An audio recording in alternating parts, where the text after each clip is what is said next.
Antarctica is heating up, not just because of climate change, but from political, environmental, scientific, military, and economic opportunities that are waiting to be tapped. While current treaties and agreement prevent such exploitation, there are no guarantees for the future. Political alliances are fraying, entrepreneurism is on the rise, military and scientific operations are increasing, and mining and commercial fishing industries have their eye on the vast resources of an increasingly accessible continent, 1.5 times the size of the United States. What would happen if Antarctica were to open up to these interests? This is the scenario presented in Antarctica, power and control of the world's last frontier. This game imagines that there are no restrictions on development or of the continent, and pits up to 5 factions against one another to control the fate of this vast region. Taking on the roles of environmentalist, politician, entrepreneur, industrialist, or scientist, players compete for control of 36 sites and 6 regions, while discovering valuable artifacts left behind by early explorers. All along the way, they'll learn fascinating facts about wildlife, history, geography, politics, and scientific discoveries that abound in the world's driest, coldest, and least populated continent. Designed for 1 to 5 players ages 14 and up, Antarctica is simple to learn but tough to master.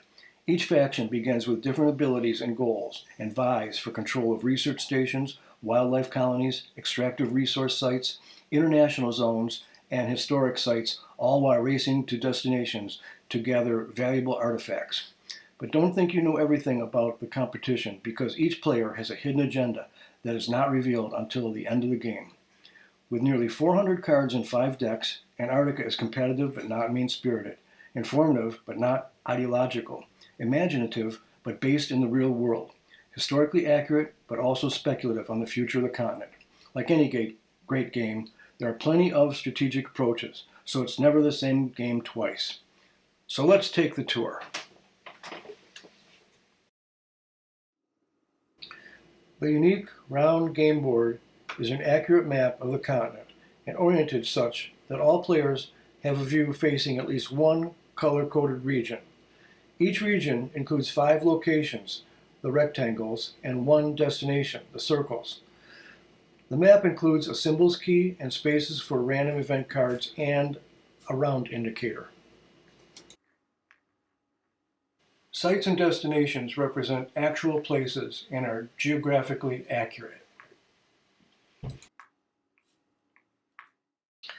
Varying faction abilities are detailed on color-coded faction mats. Each mat includes initial setup, special abilities, a victory point guide, a virtual bank, and space to hold color-coded faction tokens. Primary playing pieces are called occupation tokens. There are 3 levels: presence, influence, and control. Travel tokens with arrows are used to travel to destinations. The nearly 200 development cards help players promote goals while adding important context on scientific, cultural, historic, and political aspects of the continent.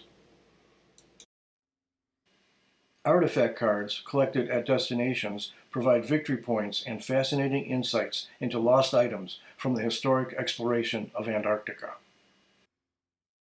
Each player's hidden agenda represents a secondary, secret mission, one that invariably conflicts with their opponent's goals. Each round begins with a random event, which can affect any player's best-laid plans. A special deck is used for the solo game that automates all actions that can be performed in the game. First-time players can refer to the Quick Start Guide to jump into playing without a thorough reading of the rules. The order of play is summarized for each player for quick reference. The 9-page Rules of Play includes a table of contents and various examples of play. The color-coded score sheets help players tally results at the end of the game. In this 4-player mid-game example, the board is fairly well developed, the cones representing actions that have been taken this round. Demotion time. Okay, so you're trying to demote a Southern Ocean. Cost 5. Cost you 5. And then we roll off. Yep. High score wins. 1, 6. Yes. That's bad. Okay, I go down, you go up. Oh yeah, and then I'm gonna pay 2, 3, 5 more to go. I lose some income, and you gain some 19. income. Yeah. After 8 rounds, the game ends, and players add their victory points.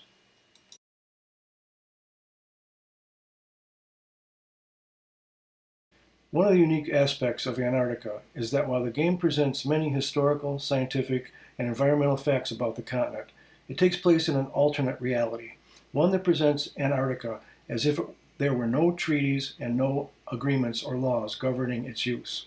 In this fictional universe, Antarctica is like the Wild Wild West, or should I say, the Wild Wild South, as open to development as in the days of historic exploration, but with contemporary context.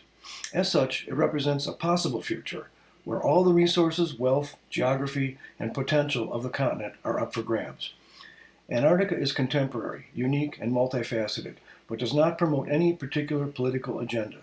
Players' personal philosophies may lean toward the environmentalist or the industrialist, but Antarctica is designed to allow players to put aside their social and political biases and simply enjoy a fun and competitive game. No matter, you'll come away with a unique experience.